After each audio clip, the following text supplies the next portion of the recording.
Fala, minha rapaziadinha, meus padrinhos, minhas padrinhas, como é que vocês estão? Mais um vídeo na área, mais um gabarito.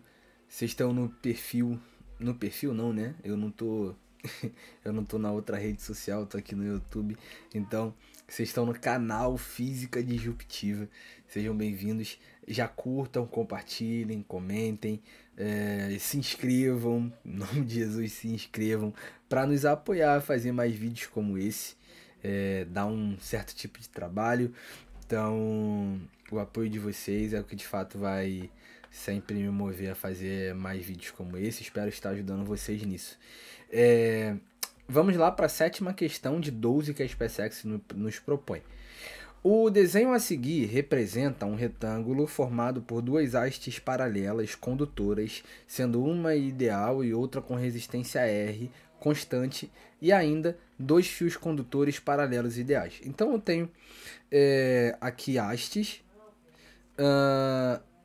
e aí eu tenho, ele está me dizendo que eu tenho dois fios paralelos condutores e ideais. Tá? Os fios de comprimento L deslocam-se com as extremidades sobre as hastes com velocidades constantes. Então eu tenho aqui os fios paralelos que se deslocam com velocidades constantes. E os dois têm comprimento L. Essas velocidades são paralelas a hastes e respectivamente iguais a V1 e V2. Na região do retângulo há um campo magnético uniforme B, perpendicular ao plano da folha desta prova e saindo dela, como está bem descrito aqui. Podemos afirmar que no instante que o desenho é representado, a intensidade da corrente elétrica circulando no retângulo é D. Vamos lá, ele quer a intensidade da corrente elétrica. Uma pergunta para você que está enxergando essa imagem. Tem alguma diferença de potencial aqui? Você está enxergando alguma diferença de potencial? Não tem nenhuma diferença de potencial. Há simplesmente dois fios condutores, e os fios condutores são esses daqui, tá? Aqui dois fios condutores, duas hastes também que são metálicas, então também são condutoras. Mais dois fios aqui condutores, que ambos têm um tamanho L, estão se movendo com velocidade V1 e V2. Então, da onde que sai a corrente elétrica? A corrente elétrica, ela sai de uma diferença de potencial que é induzida pela variação do fluxo magnético dentro dessa área aqui. Então, entre esses fios e hastes, há uma área A, aonde passa campos magnéticos que estão apontados aqui.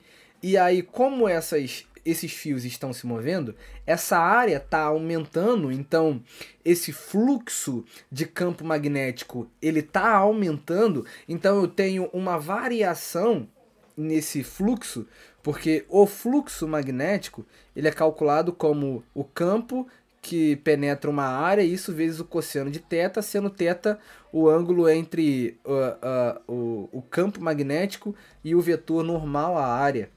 Então, basicamente, eu tenho aqui uma área que vai aumentando, então esse fluxo está aumentando, isso gera uma fé induzida.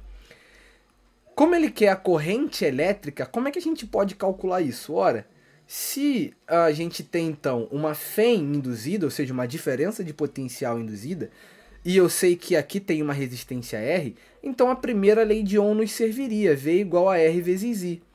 Só que esse V a gente vai chamar de fé induzida. É uma diferença de potencial que é induzida pela variação do fluxo magnético. Esse R é R e esse I é uma corrente que é induzida. Ora, eu sei quem é esse R, eu quero achar quem é o I, eu não tenho quem é a fé induzida. Como é que eu posso calculá-la? Eu posso calcular a fé induzida de duas maneiras. Ou eu digo que a fé induzida é igual a menos a variação do fluxo sobre o tempo, como eu disse para vocês, é essa variação do fluxo em determinado tempo que gera a fé induzida. Aí tem o detalhezinho desse sinal, que aí se você quiser saber de onde ele vem e toda a construção teórica, a demonstração dessas fórmulas, eu te recomendo estar com a gente na mentoria disruptiva, é só me mandar uma mensagem, é só estar conosco aqui na nossa descrição, vai estar o link para nossas outras redes sociais, onde você pode entrar em contato com a gente. Então toda a demonstração de todas as fórmulas que a gente está vendo até aqui tem lá na nossa mentoria, inclusive desse pequeno detalhe do sinal também tem lá. Ou você então calcula a fé induzida a partir daqui, ou você calcula a fé induzida a partir da fórmula da multiplicação do campo pelo comprimento do fio pela velocidade que o fio está, BLV. Essa fórmula também é demonstrada lá na nossa mentoria. Ora, só que aqui tem um problema, que é qual? Eu tenho dois fios com duas velocidades diferentes. Então eu vou colocar a velocidade de quem? Cada um dos fios está me gerando uma fém? Como é que isso está acontecendo? Para que eu não tenha que me preocupar com esses dois fios diferentes, então eu vou fazer o seguinte, eu vou frear um fio, é como se eu estivesse parando ele, e analisando a velocidade relativa, né, entre os dois. Analisando a velocidade relativa, eu vou parar, vou frear esse fio, e vou falar que esse daqui está indo, então, com a velocidade dos dois, né? É como se você tivesse parado dentro de um carro. Imagina você indo a 80 km por hora e tem um carro vindo a você com 90 km por hora. Na sua perspectiva, o carro está vindo a 170 km por hora, porque você está parado, mas o carro está com a velocidade de vocês dois juntos. Isso se chama velocidade relativa. Então o que eu vou imaginar? Eu vou imaginar que esse fio está parado e esse outro fio está indo para lá com a velocidade relativa entre esses dois fios. Então eu vou colocar aqui que esse V é o módulo da velocidade relativa. É o módulo da velocidade relativa. Agora percebam o seguinte. Então, juntando essa fé induzida aqui com isso daqui, o que a gente vai ter? Eu vou ter, então, que a minha corrente induzida é igual a fé, que é BL módulo da velocidade relativa sobre R, tudo bem? Porque peguei esse R e passei para lá. Olhem as nossas alternativas. Se elas estivessem em função do módulo de V1 e V2, eu poderia transformar isso aqui em V1 mais V2, tranquilamente. Por quê? Porque a gente sabe que quando eu tenho dois corpos na mesma direção, mas sentido oposto, a velocidade deles soma. Se eu quiser analisar a velocidade relativa, é uma soma. E aí, o que vai acontecer? A maioria das pessoas vai olhar para isso, analisar que tinha que fazer velocidade relativa, e aí vai pensar o quê? Ora, eu sei que quando esses dois corpos têm mesma direção, mas sentidos opostos, a velocidade relativa entre eles é a soma. Então, gabarito, letra C. BL sobre R e a soma entre as velocidades. Só que isso está errado. Porque eu não estou escrevendo essa velocidade relativa em seus módulos de fato.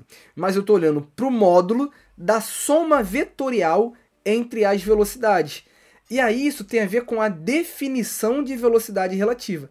A definição de velocidade relativa, de maneira vetorial, velocidade relativa é igual a velocidade V2 menos V1, ou V1 menos V2. A velocidade relativa, de maneira vetorial, ela é a subtração entre duas velocidades. Ela é a subtração entre duas velocidades. Então, tirar o módulo da velocidade relativa é tirar o módulo disso daqui. Uai, Jonathan, então como é que surge a soma entre as duas velocidades? É porque caso eu tenha o meu vetor V1 e V2 que sejam opostos, então eu diminuir o módulo de V1, na real, vai ser somá-lo, porque o módulo desse V1 já seria negativo. Então faria menos V1, e aí por isso que para vetores que têm a mesma direção, mas sentidos opostos, a gente vai acabar fazendo a soma V2 mais V1, entende? Mas a definição vetorial da velocidade relativa, ela é módulo da velocidade relativa igual ao módulo da diferença entre os dois vetores.